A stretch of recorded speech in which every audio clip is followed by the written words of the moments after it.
আমরা বলেছি যে পথে গিয়েছে আপা সে একই পথে যাবে চাপা।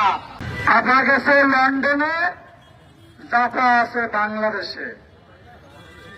এই চাপাকে বাংলাদেশ থেকে এই ইন্টারনি গভর্নমেন্ট এখনো বিতাড়িত করতে পারে নাই।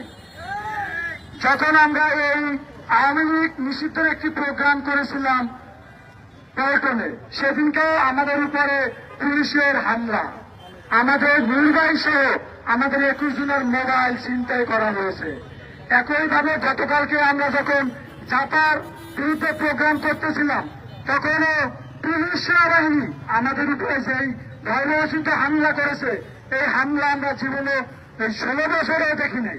আওয়ামী শাসনে এরকমের ছিল না। নির্বাহী 21 বার হামলার শিকার হয়েছে, কিন্তু এইবার যেভাবে পরিকল্পিতভাবে হামলা করা হয়েছে, নির্বাহীকে হত্যা চেষ্টা করা হয়েছে। আমরা স্বরাষ্ট্র উপদেষ্টাকে হুঁশিয়ারি করতে চাই, আপনি অনতিবিলম্বে যারা এই হামলার সাথে জড়িত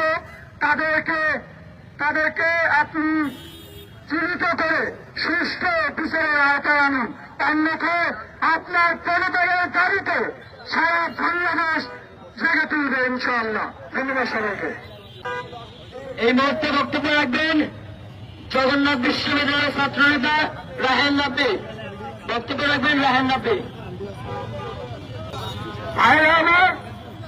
আমি অল্প কিছু কথা বলবো।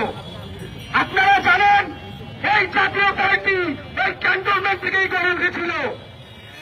এই আর্মি তাদের দলকে প্রয়োগ করার জন্য যে লুট বারবার সরকারের বিরুদ্ধে দাঁড়িয়েছে, তাকে রক্তাক্ত করেছে। আমি বলতে চাই, ইন্টারিম লুট ছিল যখন তোমরা ছিল না, লুট থাকবে যখন তোমরা থাকবে না। এই বাংলাদেশে শুধু একাই নয়, তুমি দেখো বাংলাদেশে প্রত্যেকটা মানুষই আমি ধন্যবাদ সবাইকে।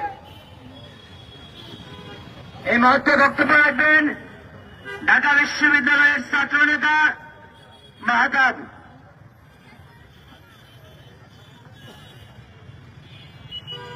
সংগ্রামী ভাই ও বন্ধুরা, আপনারা গতকালকে দেখেছেন ডাকসুর সাবেক বিপি জনাব বৌরাতুল হয়েছে, নৃশংসভাবে হত্যার চেষ্টা করা হয়েছে। সেই হামলা করা হয়েছে সেই জাতীয় পার্টির ইন্দোরে, সেই পুলিশ এবং সেনাবাহিনী হামলা নেতৃত্ব দিয়েছে।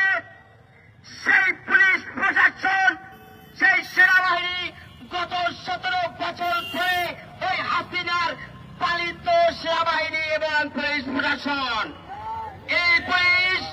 এই সেনাবাহিনী গত 17 বছর ধরে ওই হাসিনা পুত খাইয়ে তাকে লালন পালন করে এই বাংলাদেশে রেখে গেছে। সেই পুলিশ সেনাবাহিনী তো হাসিনার হয়ে কাজ করবে, কিন্তু দুঃখের বিষয় আমরা এই পুলিশ এবং সেনাবাহিনীকে এখনো রিফর্ম করতে পারি নাই।